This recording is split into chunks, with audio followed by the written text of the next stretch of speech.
tonight on Around the Cooler. Will Auburn's offensive line end up being the bright spot this season? And Big Ten Media Days has begun, and a lot has been said. We'll discuss. Let's go Around the Cooler. Yeah. Water Cooler Talk Sports. Around the Cooler. Saturday nights. Yeah, you know the deal. SEC pride. Yeah, we keep it real. From the plains to the grove, everybody knows it's Around the Cooler. We talk that score. Talk that score. Water Cooler Talk Sports Network. Every headline, every story. Around the Cooler where the fans all meet. We talk that score. This is Around the Cooler. Only on Water Cooler Talk Sports Network.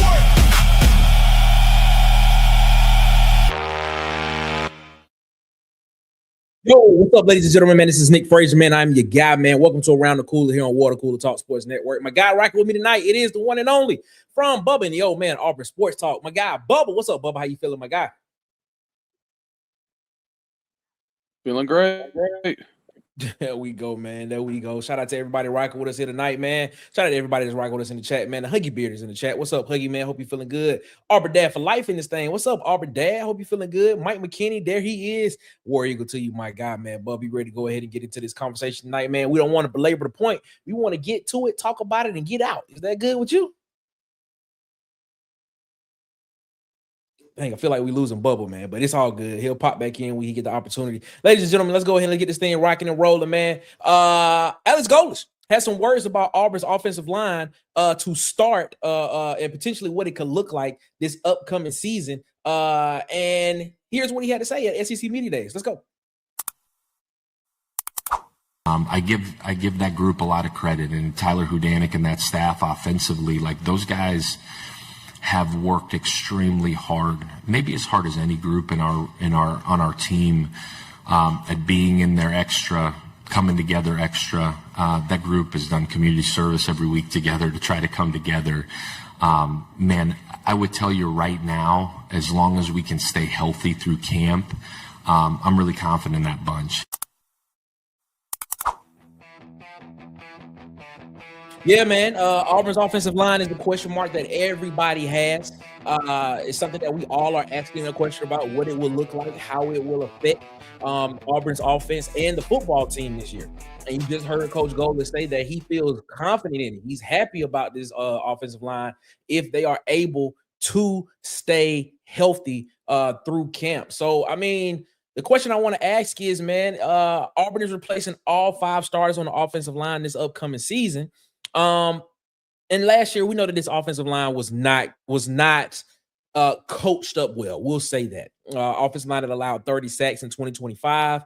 You had a veteran core in the middle last year for this offensive line. You had Connor Lew, you had Jeremiah Wright, you had Dylan Wade, you had guys like that were in the middle, and you thought that with the additions of, a quarterback that you brought in the portal, with the talent that you had at the edge positions, you went in and brought in the #1 offensive tackle in the portal as well.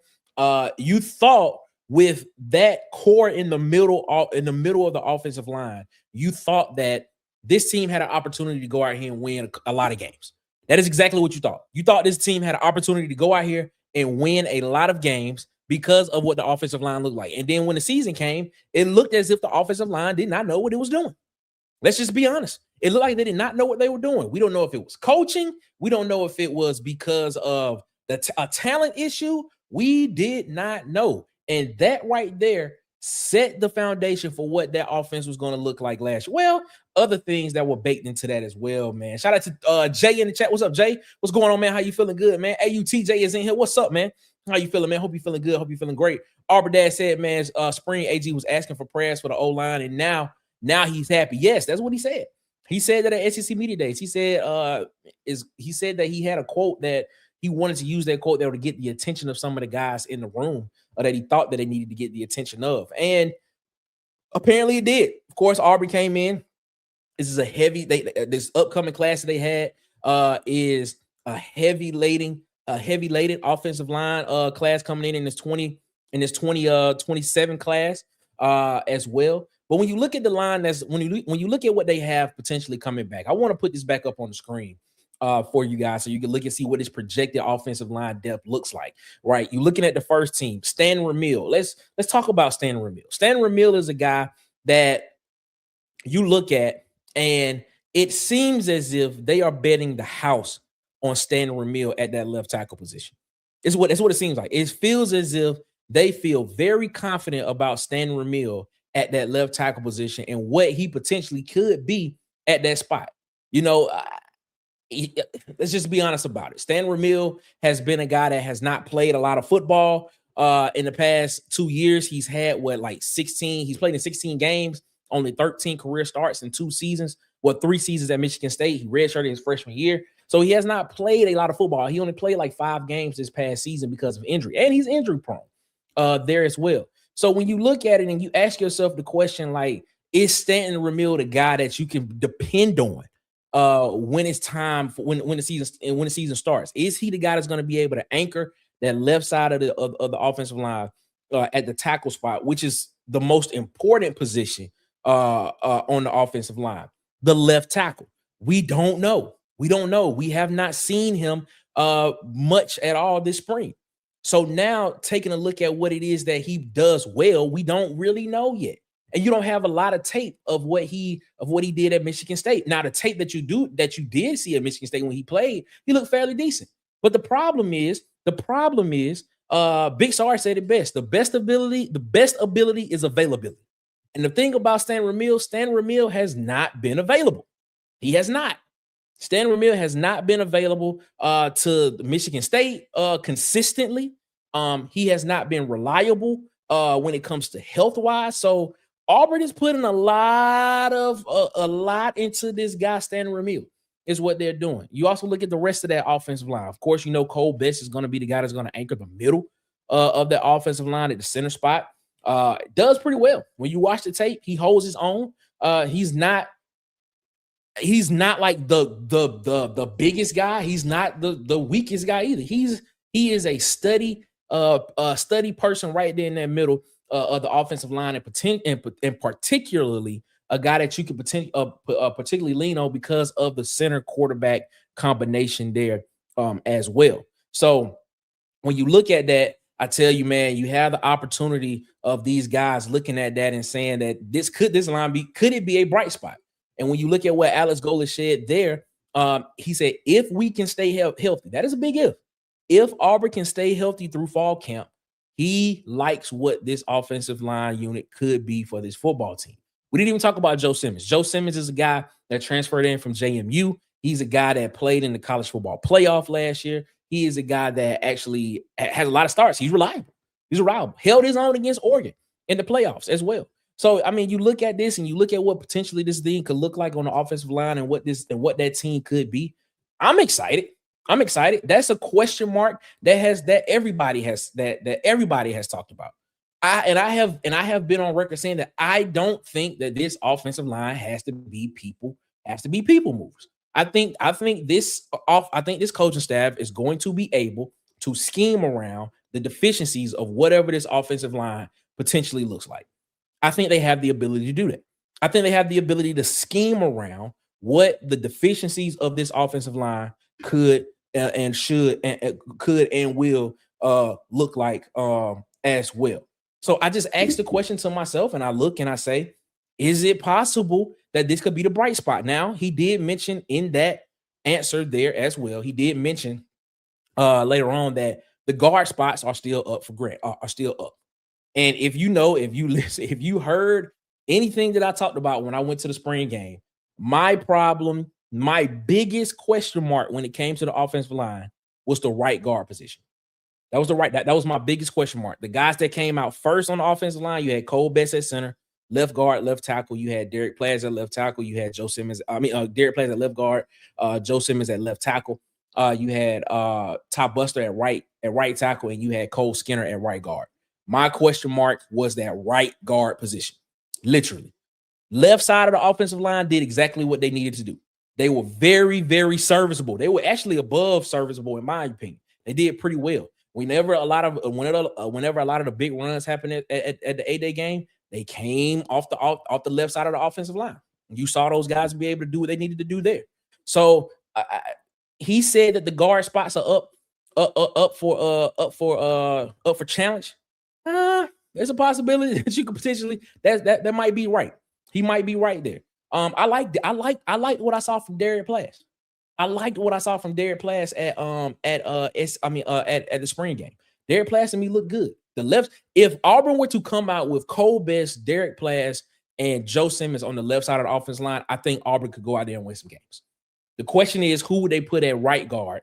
And would they keep Ty Buster at right tackle? Because I think Ty Buster is good there as well. I think Ty Buster is going to be a hell of a player at Auburn in years to come.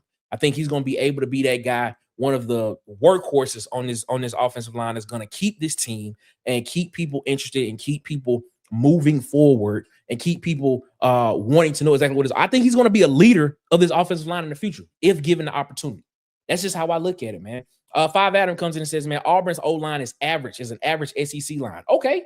I mean, if that's your thought process, tell me why you feel like they're average, Five Adam. Tell me why you feel like they average. Shout out to Bulldog, Mississippi. What's up, man? How you feeling, man? Phil Will is in the chat. What's up, Phil? Hope you're feeling good, man. Hope you're feeling great, my guy. All is well with you, man. Phil Will comes back and says, we might be looking at our O-line a little differently. The scheme will be in their favor. That's what I'm saying. Like when we talk about, like when we look at the offensive line, right?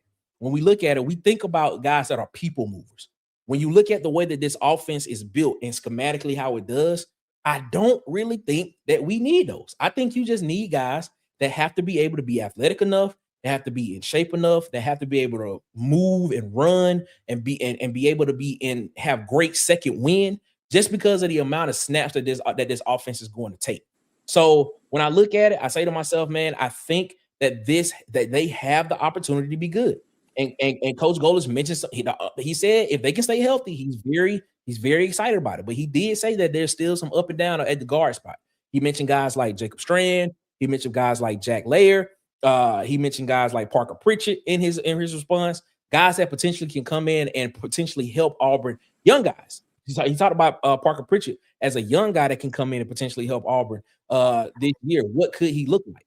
And things, stuff like that. So I don't know, man. I look at this and I think that when we look at it, I think we are actually saying to ourselves, we might not be as bad. It might not be as bad as you think it is.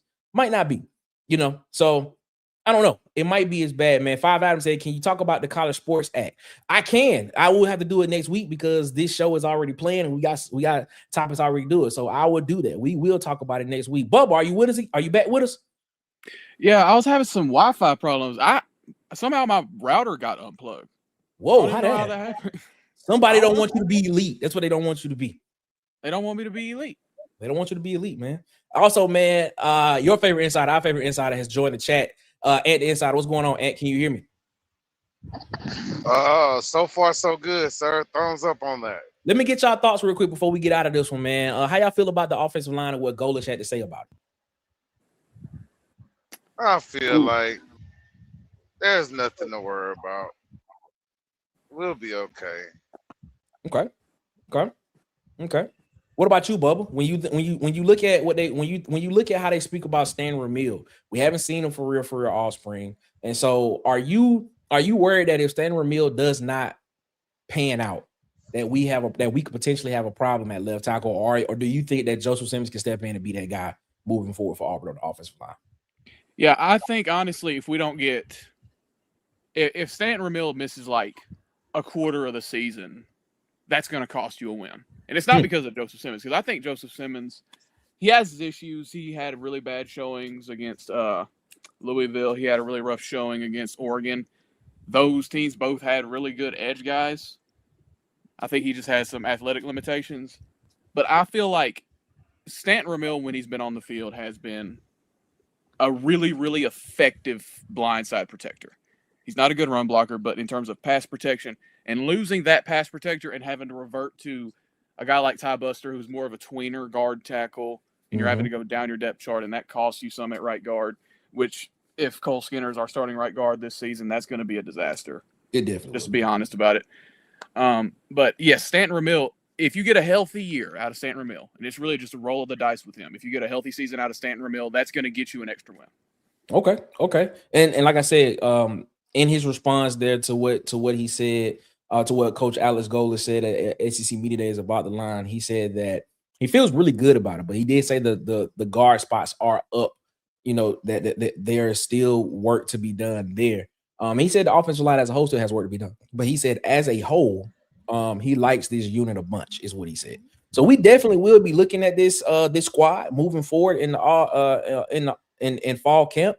Fall camp does start for Auburn next Wednesday, which is the 5th, and so we definitely will be taking a look at that, and we will be talking about it more as we get closer to September 5th, which when Auburn takes on Baylor at the Aflac kickoff game in Atlanta. So, I mean, stay tuned here with Water Cooler Talk Sports. We'll be following Auburn, of course. We'll be following all SEC sports, everything this off season leading up to this upcoming season as well. The pregame playlist, ladies and gentlemen, your morning, your sports, your playlist, 9 a.m. Eastern, 8 a.m. Central, every weekday morning. We had a great conversation this morning. I think that you all should come in and join us tomorrow morning. We'll have a great time. Check us out.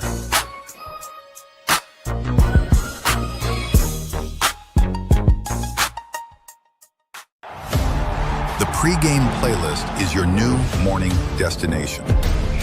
Tune in Monday through Friday, 9 a.m. Eastern, 8 a.m. Central. Your morning, your sports, your playlist. Everybody wants to look like a star when they step out, including you. Hollywood Media has you covered, from clean portraits, corporate events, and athletic events. Hollywood Media has you covered. These aren't just pictures. This is your moment. Follow now on TikTok, Instagram, and YouTube at Hollywood_media with 2 A's. Follow on Facebook at Hollywood Media. Feel like the star you are.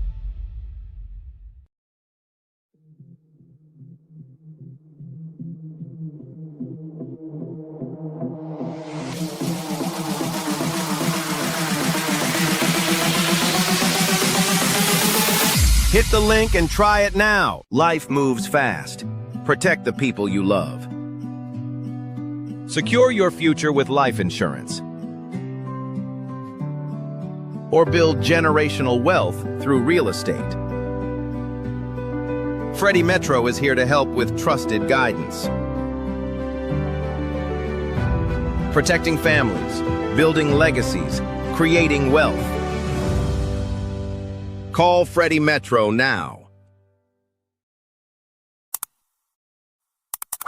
You cannot send your top teams out into the CFP unless they've played and have them be successful, which we have been very successful, if they're not going through a gauntlet in the regular season.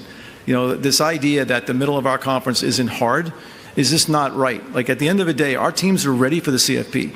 Our travel looks like the CFP travel. You're going all over the country. How we play, the difficulty in the road in the Big Ten, I just think that's overlooked. The reason why we've been so successful is our teams are prepared. You know, when the best teams in any given season play each other, that's great. That prepares them. But you also get through a lot of really difficult games. You cannot just be ready to go play in the postseason after you think you've played something easy. It just doesn't happen. And so I think that's kind of something that gets overlooked in our league. We have a really difficult league. It's tough to win on the road in the Big Ten for even the best teams. That is Big Ten Commissioner Tony Petitti at Big Ten Media Days, which opened up on Tuesday, and they will end tomorrow. So they had a jam-packed day Tuesday, and they had a jam-packed day today. But he basically just told us that the Big Ten has depth in their league and that it is a tough conference to play in. He basically just told us that you can't go and compete in the CFP in a weak conference. You know, that's what he just told us. He literally, those are the words that just came out of his mouth. He literally just said that you cannot go compete in the CFP in a weak conference. And of course, you know, we all know that the Big Ten has won the last 3 national championships with Michigan, starting with Michigan, with Ohio State, and then of course just recently Indiana as well. And 2 of those teams were undefeated national championship teams. As well. So I asked the question, and I want to start with Bubba on this one. Was Tony Petitti correct, Bubba? Do you agree with him? I agree with what he said. But I don't think it's the point that a lot of people are making. It's like, yes, the Big Ten is a very difficult conference. Some people would say the most difficult. I think the second most difficult conference to play. Even the bad teams, it's still not an easy road environment. Like Northwestern, no matter how bad they are, they're still a tough team to beat on the road because they're a disciplined group. But, like, I think the point that a lot of people make is that the SEC is just stronger in the middle and at the bottom than in the Big Ten. And I don't think that's, like, an arguable point. I think that's a fact just based on records. So I think that his overall point is true. I think that he didn't address the point that a lot of people are making as far as, like, the bottom of the Big Ten. You have, like, 5 teams that are 4 or less wins last season. And I think that it's just a fact. Okay. Ant, your thoughts on that, man? Do you agree with what Tony Petitti said in his statement there? Is it tough in the Big Ten? Like, can you not have a conference go out there and compete in the college football playoff and not have some adversity during the season? Do you agree with what Petitti said? I agree with that part of it. You got to have some type of adversity because you're playing top teams from other conferences. For him to sit here and say that the middle of the Big Ten is hard or whatever, I think any conference that wins 8 games, I think all of their middle is pretty rough.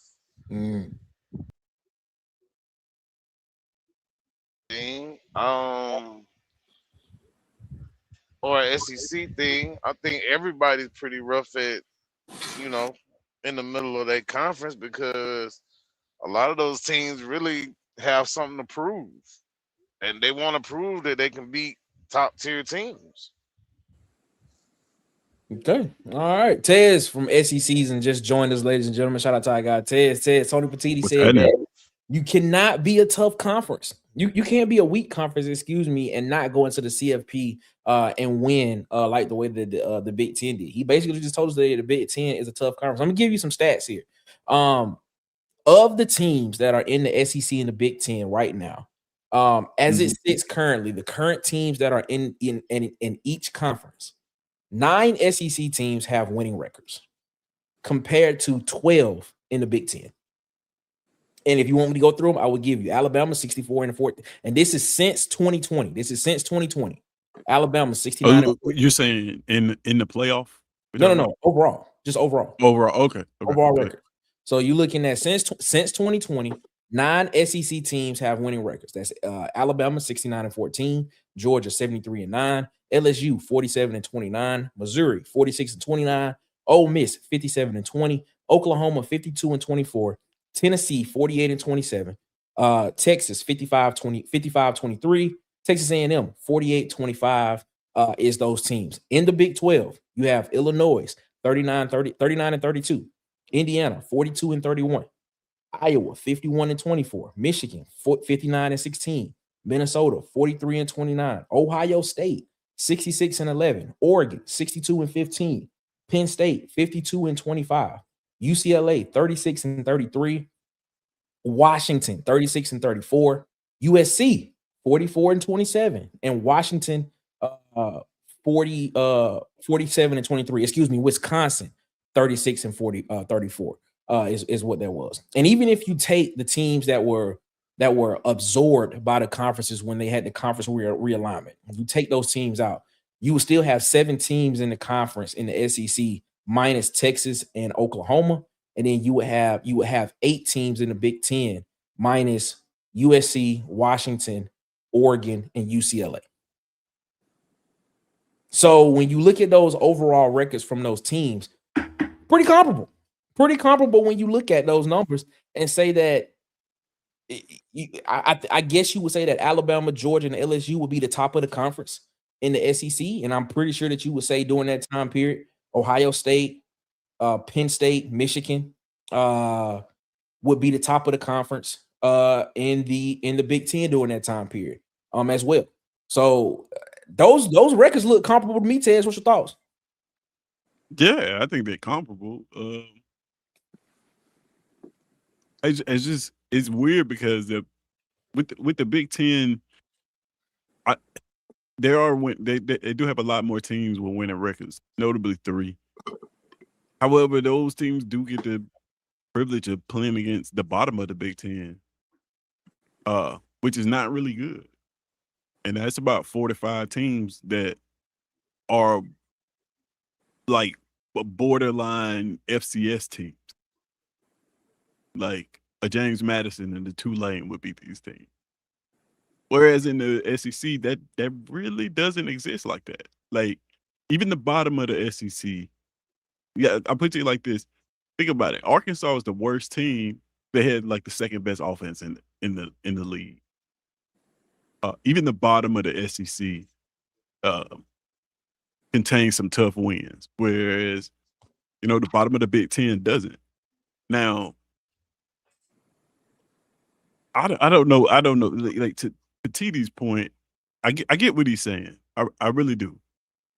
It's been 3 years, right? It's been 3 years. It is.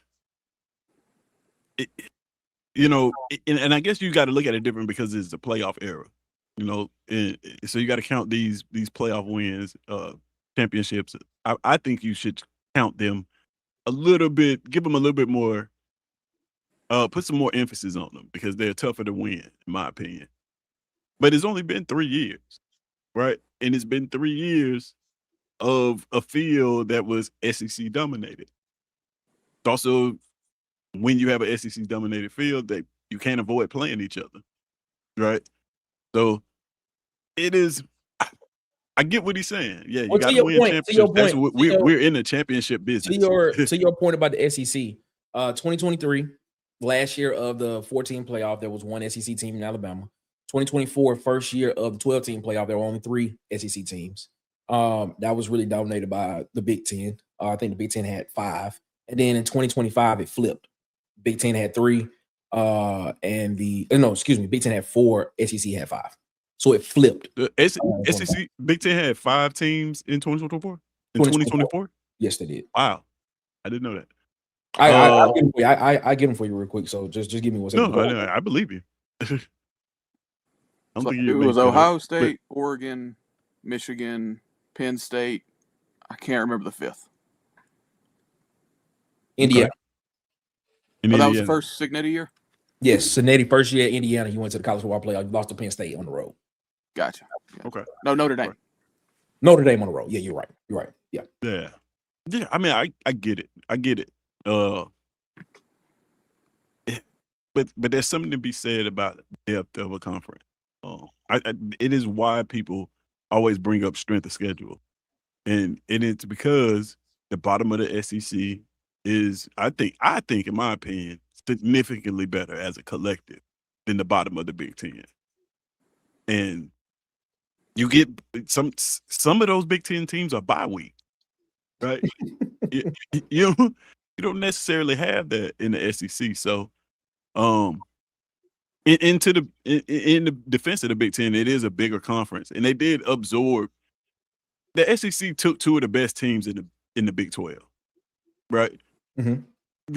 The Big Ten pretty much absorbed anything they could get at the time.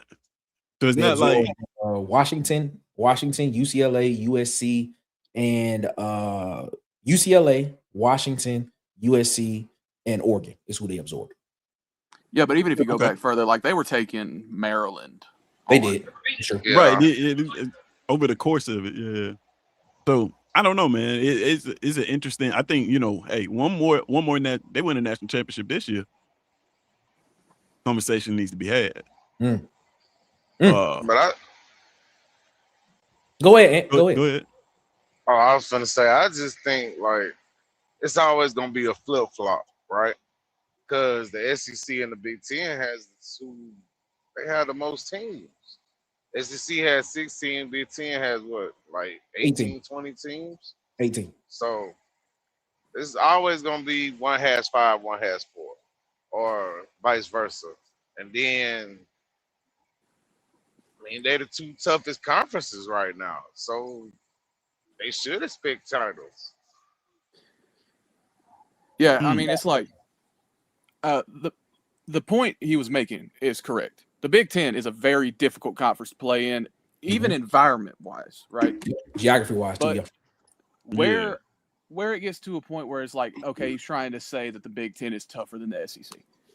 I guess if he wants to make that point, he can. But even just looking at last year, there's 17 teams in the Big Ten.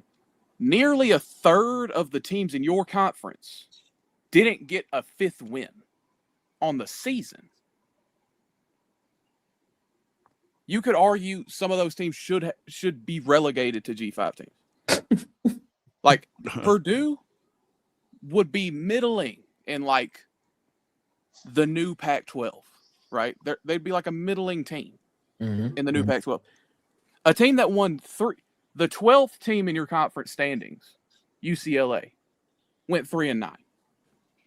And that's where it gets to like, yes, the middle, like if we're talking from teams like 11-1, and you stack that up against the SEC and you wanted to make that argument, I think that's a fair debate. But when we talk about total depth of conference, it's not a conversation. Okay. But could you also say, with that being stated, that you actually took at least 4 of the best teams out of the Pac-12? Did. Oh, they murdered the Pac-12. Yeah, you really took. You had 3 teams already, so you had Michigan, Penn State, and Ohio State, who was 3 of the best. Wisconsin, they every now and then, if you want to throw them in there. But when you look at going to the old Pac-12, USC, Washington, Oregon, at least those 3 have been the best in that conference. Right. Yeah, you're right. Like they, in terms of, you look at the Big Ten in terms what they did absorbing the Pac-12 in terms of like star power and brand power. Make no mistake about it, they're right up there with the SEC. You got Oregon, you got Ohio State, you got USC, who isn't doing anything right now, but USC, a good USC football team is a game changer. Like that is a massive brand. So like, yeah, they have in Penn State. You have the pieces. Michigan, you have the pieces to stack up there. It just so happens that some of those pieces aren't that good right now, right? Like if you go down the list, man, you think about where does Michigan fall in the Big Ten, right? How would you rank Michigan in the Big Ten? You don't have to be specific, but just like you think it's like top 3. Do you think they're like top 5? It was a 9-win team last year. Even with everything that happened around them, there was a 9-win team, and the year before that, they won a national championship. So where did they fall? Do you have the Big Ten rankings last year? They were 6th in the conference. They were 6th in the conference. I had them like top 5. 6th in the conference. Okay, this is my point I'm trying to make. At 6th in the conference, Michigan, I guarantee you, is head and shoulders a bigger brand than the 6th SEC team. Okay, let's see what the 6th. It wouldn't even be close, and I don't even know what the 6th SEC team was. We're talking about the Michigan Wolverines. Would it be? It was close. Who was it? Alabama, Oklahoma. Maybe. It's Oklahoma. Oklahoma is the 6th SEC team. And we just picked them up. Yeah. Yeah, he just picked them up.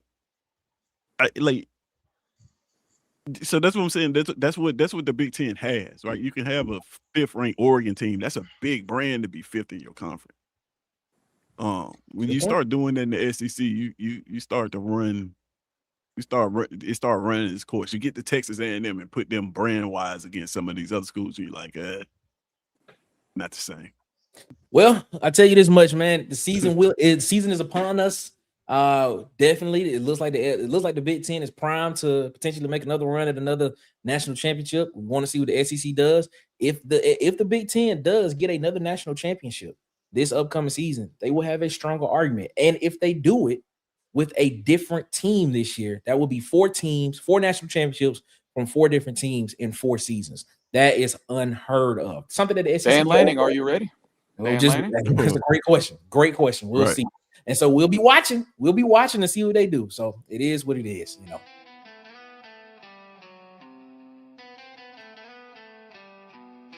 All right, we got some trivia going on right here, ladies and gentlemen, and I want you all to take a look at this. In 90+ seasons, which was the only school that has failed to win an SEC championship?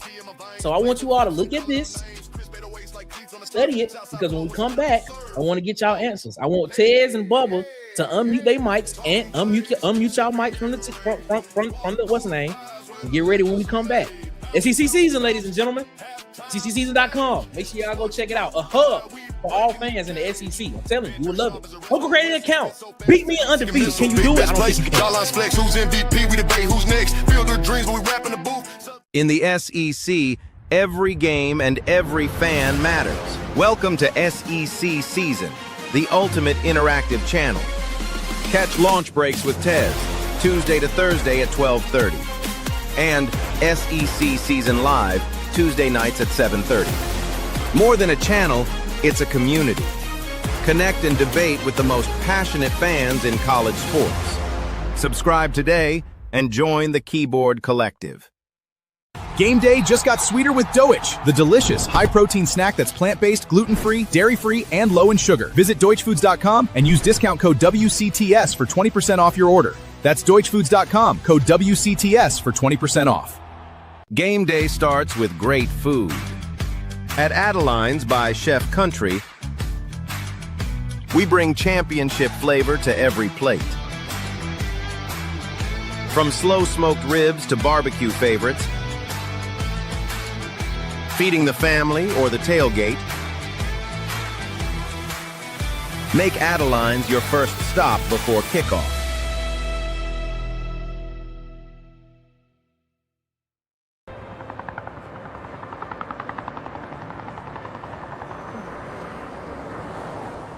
Follow Water Cooler Talk Sports on social media. All right, we back around the cooler here on Water Cooler Talk Sports. Question: in 90+ seasons of the SEC, which SEC school has failed to win an SEC championship? A, Vanderbilt, B, Ole Miss, C, Mississippi State, Kentucky. What do y'all think? I see a lot of people in the chat saying Vanderbilt. I see one person saying Kentucky. Who is it? It's C. Ant going C, Mississippi State. Okay, let's see what it is. Here's your answer coming up. Vanderbilt. Ole Miss won 6 titles in the 20th century. Their last one was in 1963. Kentucky won 2 titles in 1950 and 1976. And Mississippi State won their only one in 1941. Vanderbilt. Put it up. It's Vanderbilt. Auburn thought came in and said B. Nah, it's A. Vanderbilt has not won an SEC championship since they've been in the conference. So I don't know, man. Wow. Tez, what were you thinking, Tez? Who you pick? Who did you pick? Vanderbilt. That's the only one that made sense to me. Which one did you pick? Which one were you picking? I was trying to get y'all to unmute y'all mic so I can hear what y'all had to say, but I don't know if y'all. You got to unmute it from the screen. You got to unmute it from the screen. Oh, okay. From inside the stream guard. Bubba, who did you pick? Yeah, it was Vandy. Okay. All right, then. It is what it is, man. So it is what it is. Ladies and gentlemen, hit that like button, hit the subscribe button, man. Here on Water Cooler Talk Sports around the water cooler. We appreciate y'all so much. Ted, tell them what they can find over on SECseason.com. Okay. Man, you can find everything you ever wanted as a football fan, as a fan of SEC football, man. Go over and check it out, SECseason.com, man. We got live rankings. You ranking power rankings every week. Your preseason poll is up right now, so you can make your preseason rankings. We got week by week pick'ems, right? You'll pick those picks, power the SEC season index. You know what that means if you're familiar with my channel. Then you got a full stats hub with full stats from 2009 up into current. And then there's the addictive undefeated game where you try to put together a roster with $50 million. And you can, put together a roster to see how good you can, how good they can be, man. All over at SECseason.com, a space for SEC fans. Very addictive. Very addictive game. Undefeated is a very addictive game. I'm telling you. I'm 11-1 now. So you still ain't got 12-0? Still have not got 12-0. No, I have not. Dang. So listen, I think it cheated for you, Bubba. I think it did. Well, wow. Regardless of whether I cheated or not, I was the first to do it. You kind of were. Low-key, Bubba was the first to get 12. He was first to get I always forget to say that all of the live rankings and stuff that's going to be on the site are the same things that's going to be on the show. So, they are connected. So, you watch the show and you go to the website. It's one experience. So, Go check it out. Ladies and gentlemen, I don't want to spend too much more time. I don't want to spend too much more time on this next topic coming up. But Bret Bielema has some very interesting words at Big Ten Media Days. So let's hear what one Bret Bielema had to say.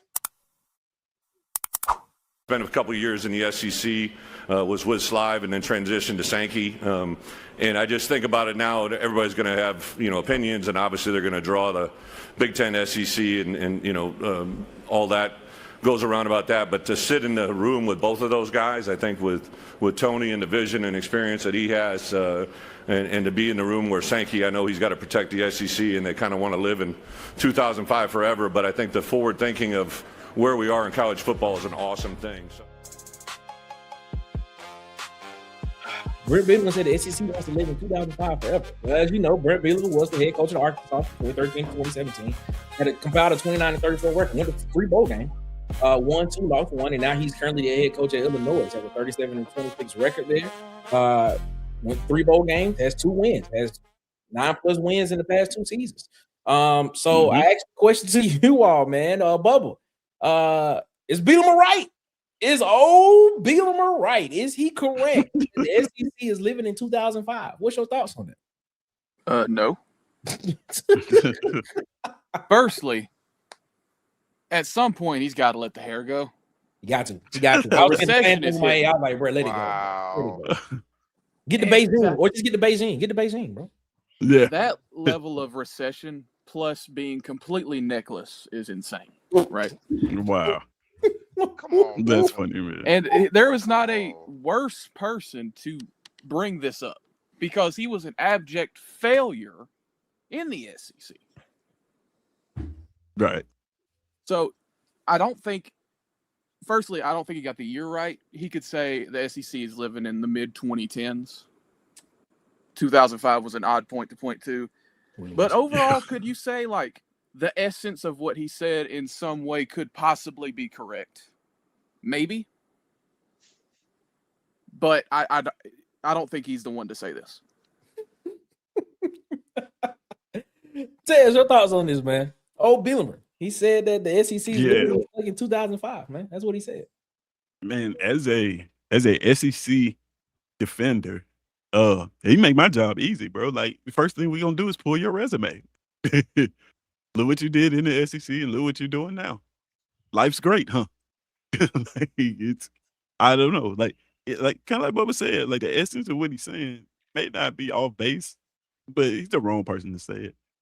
Granted, he went to 3 bowl games in the SEC, won 2. He went to 3 in the Big Ten and won 2 as well. So he has the same bowl record.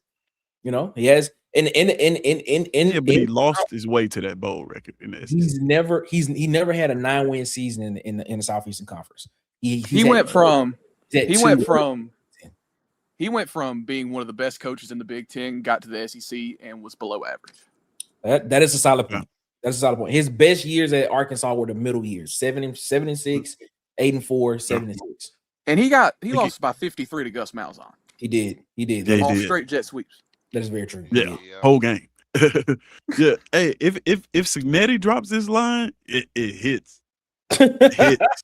You know what I'm saying? But Bielema, nah, man, you can't say this, bro. You can't say this. Oh man, Britt said leave his hairline alone, man. Pull the model. Hey, he did. Hey, shout out to him, bro. Shout out to Bielema. He did. Hey, your thoughts on that, man? The hairline on neck is crazy, though. That was a wild combination. Yeah, what's your thoughts on what Bielema had to say? Is he right? Do you agree with him? Do you somewhat agree with him? Or do you think he's all the way off base? I somewhat agree with him because I'm not gonna say the SEC is stuck in 2005. Maybe like Bubba said, maybe the mid 2010s or something. But I understand that Sankey does have a rep to keep up. I mean, he caused it. He talked about how great the SEC was, and now the Big Ten's coming in crashing the party. So, but for him to say that, and you was at Arkansas, nah, bro. Nah. I'm gonna say this, and then we're gonna get out of here because I don't want to spend too much more time on this. I'm just gonna be completely honest with you. this is just a receipt per se of just being able to be a part of a conference and say that your conference is strong. Hint, hint. This is what the SEC did. Just being completely. I mean, this honest. is literally what Drinkwitz did with the out of conference game. This is literally it. You know, Both of them are the LeBron meme where it's like everybody else on y'all's roster, but not y'all. you. Yes, it. But not you. You can't say that. He is benefiting from the fact that the Big Ten has won national championships 3 years in a row. And the team, and he's part of a conference that's considered to be the stronger conference right now. And he has that privilege to say that because he's part of the Big Ten. It's the same thing the SEC did as well. A lot of teams in the SEC said that they said things just like this when the SEC was whooping ass. But now Big Ten out here doing it, and they doing it. He got the right to say it. I don't even want to spend too much time on this, bro. I don't even want to spend no more time on this, ladies and gentlemen. Shout out to Bert though. If you got Brett, if you follow him on Twitter, go tweet at Bret Bielema and be like, "Shut up, don't say that." Else. Just be. No, he's a good follow though. He's literally Fat Lane Kiffin. Wow, not Fat. I'm done. I'm done for the night. Fat Lane Kiffin is hilarious. That is hilarious, bro. That is hilarious, bro. Man, that's crazy, man. Bubba, you should do improv, bro. You should. You should really do improv comedy. Fat Lane Kiffin is wild. That's wild. Fat Lane Kiffin is wild. Goodness gracious, man. Like I said, Bret Bielema, I'm just telling you, man, it is what it is. Shout out to King Richard. Everybody keep King Richard in your prayers, man. Keep him in your prayers. Keep him lifted up, man. We thinking about you, King Richard, man. If you need to text me, call me, man. Let me know if I'm available. If my phone do not disturb, I would definitely pick it up. But everybody keep him in your prayers as well, man. Ladies and gentlemen, man, we will be right back right after these messages. Coming up, is a college football players association a viable option in the NIL era? Stay tuned.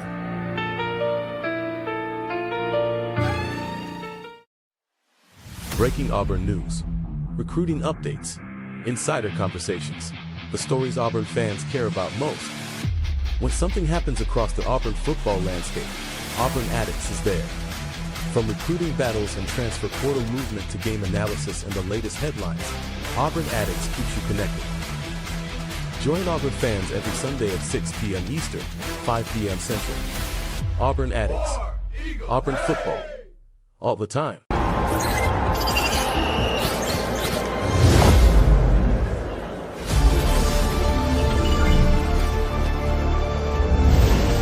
Click the link below to get NORDVPN. That's the peace of mind you deserve.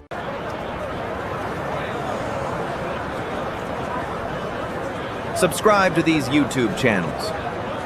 You won't regret it.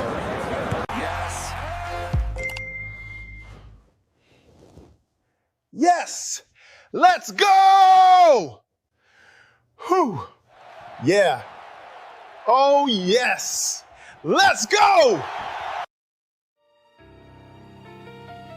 Ladies and gentlemen, welcome back to Around the Cooler on Water Cooler Talk Sports Network.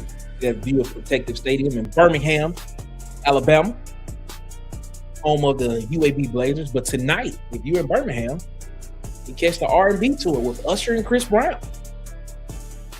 There tonight. The show starts at 7, but I don't think they get on stage like 8. So, it is what it is. So if you're in Birmingham, you might be able to get some tickets. You can go see Usher and Chris Brown on the R&B tour. So tell me.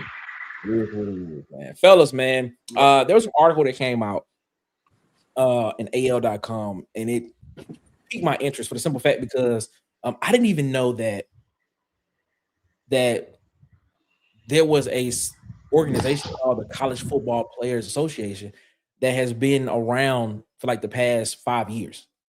And now they have just been able to get their first chapter of student-led chapter at Stanford. And they are now trying to advocate to get other chapters to do the same thing, or other schools to get their chapters so that they can be able to build a network and get this College Football Players Association off the ground, and so they can have representation in this NIL era. And so I asked the question, man, do you think this is viable? Is unionization the next step, for college athletes in in college football. And just so you know, this is strictly for college football players. This is not players in other Olympic sports. This is strictly the College Football Players Association, which I literally just found out about yesterday.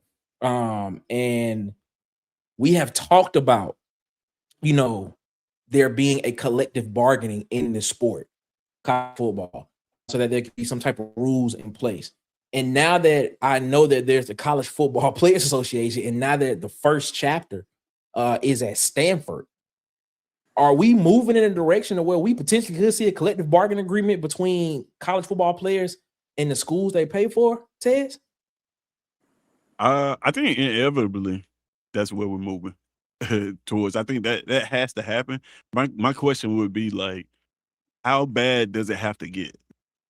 Like, what's the tipping point before some sort of collective bargaining gets done? Because right now, that whole student athlete label is what's protecting it. You remove that away and their employees, they unionize, and all of a sudden you're playing a different game with these kids.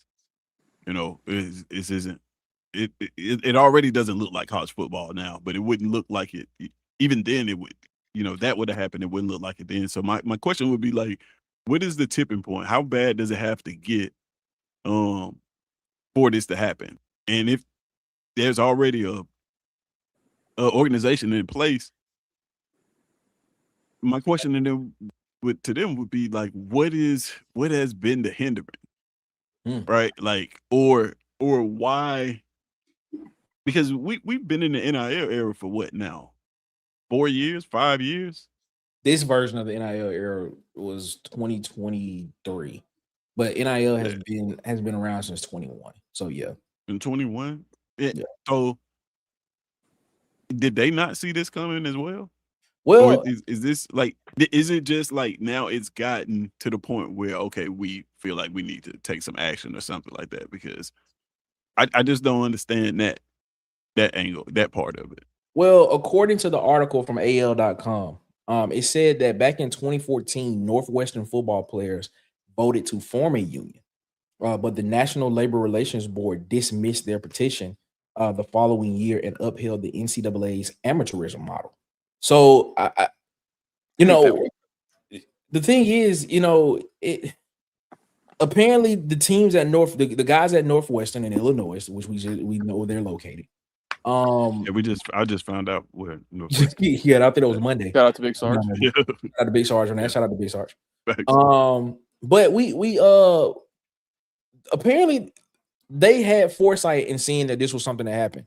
But it was shot down because the NCAA was still in charge. Right. Now that the NCAA is not the big bad wolf anymore, it looks as if, you know, this College Football Players Association, which has been around since, according to this article, 2021, you know, for the past 5 seasons, is ready to kind of come in and be that voice for college football players. Bubba, your thoughts?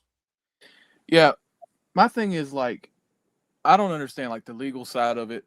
Like, Nick has a better understanding of that, but everything that's being talked about around college football right now in terms of, like, forward positive momentum, it all seems to be blocked by antitrust exemptions, right? Yeah, it is. Like, until that happens, the SCORE Act don't matter, Players Association don't matter, collective bargaining is virtually impossible because nothing will be enforceable because you don't have the antitrust exemptions. So until we get that, none of this other stuff matters because there's still going to be a major gray area on every ruling, right?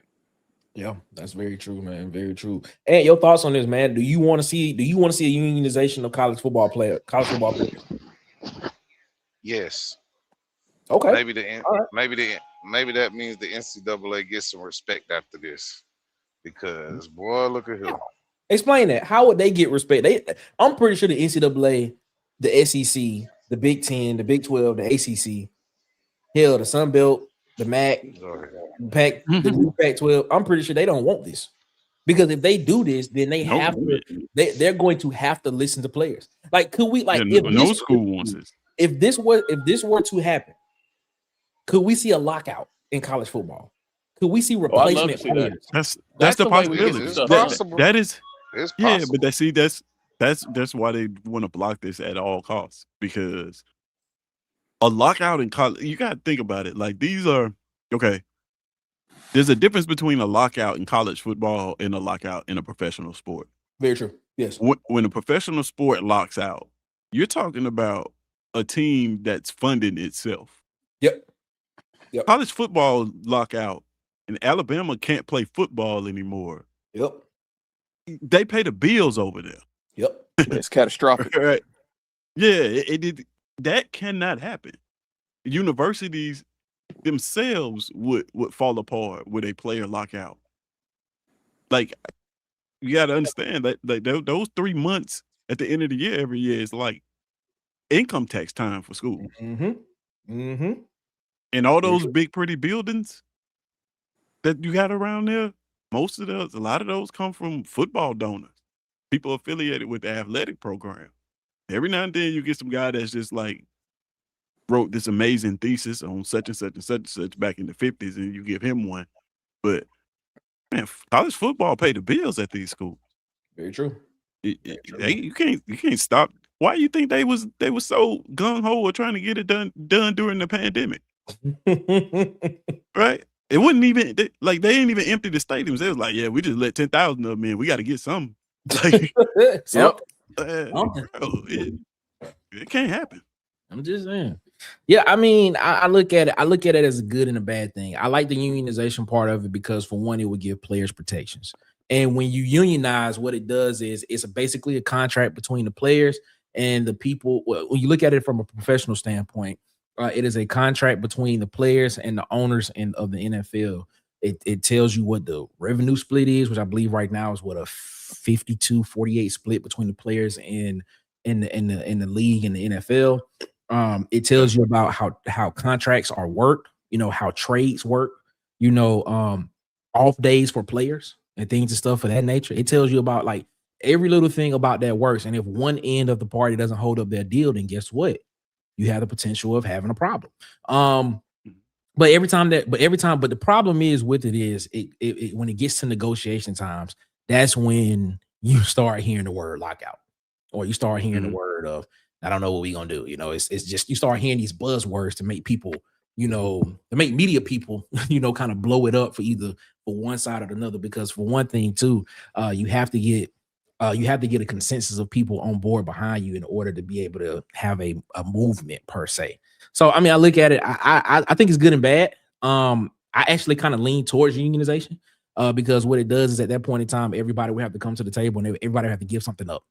In my opinion, I don't think that there's one absolute thing for each side of the table.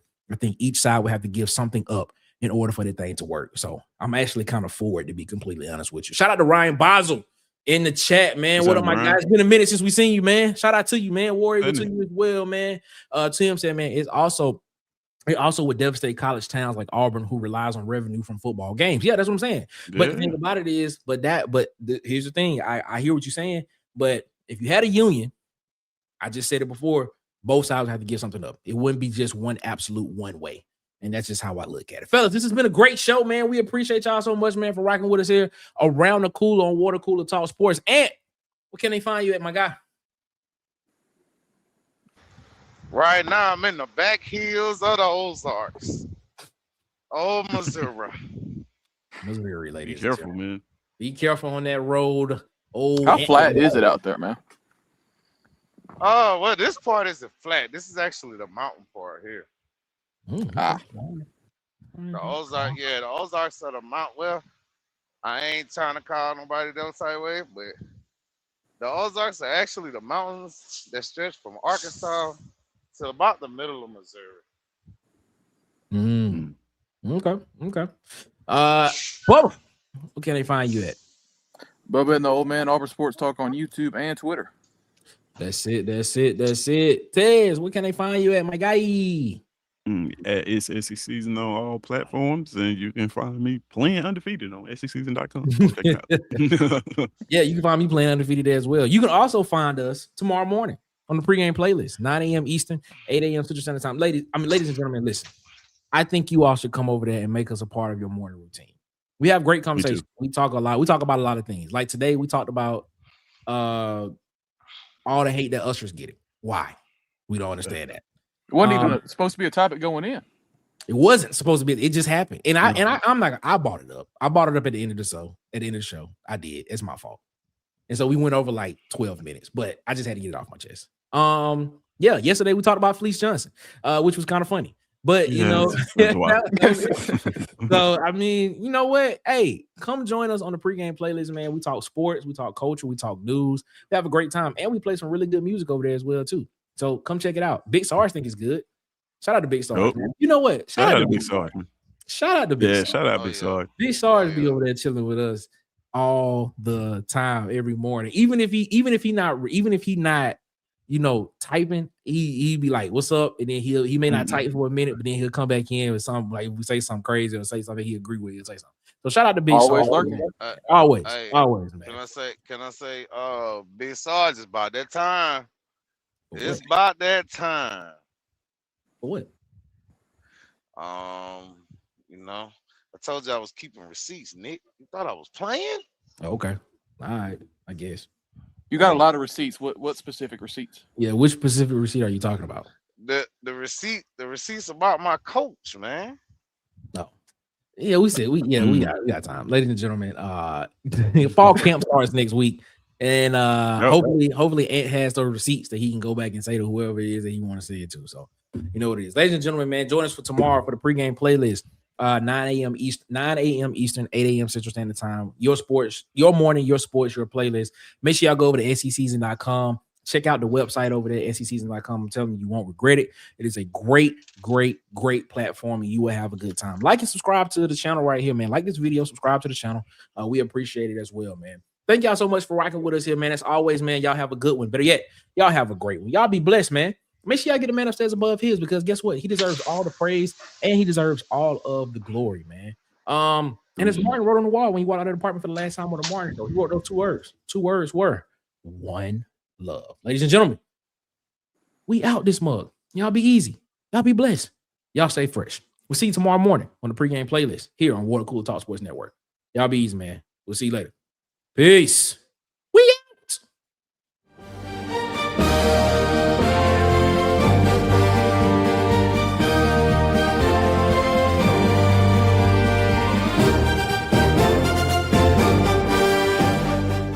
This has been a presentation of Water Cooler Talk Sports.